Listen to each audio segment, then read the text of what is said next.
I received all my education at public institutions. I came from a middle-class home.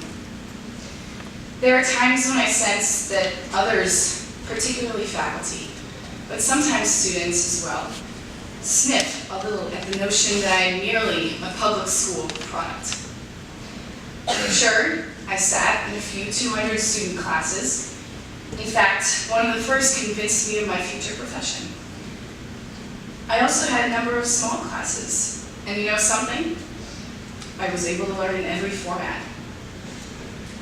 There is much that is wonderful about the Davidson bubble, but I worry when I see both students and faculty feeling, just as the church lady on Saturday Night Live used to say, just a little bit superior to those poor blokes who had to make do with public schools.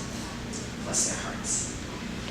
And it's weird to hear some students talking about spending huge sums, as in more than my total salary when I started teaching, on spring break adventures and parties and the like.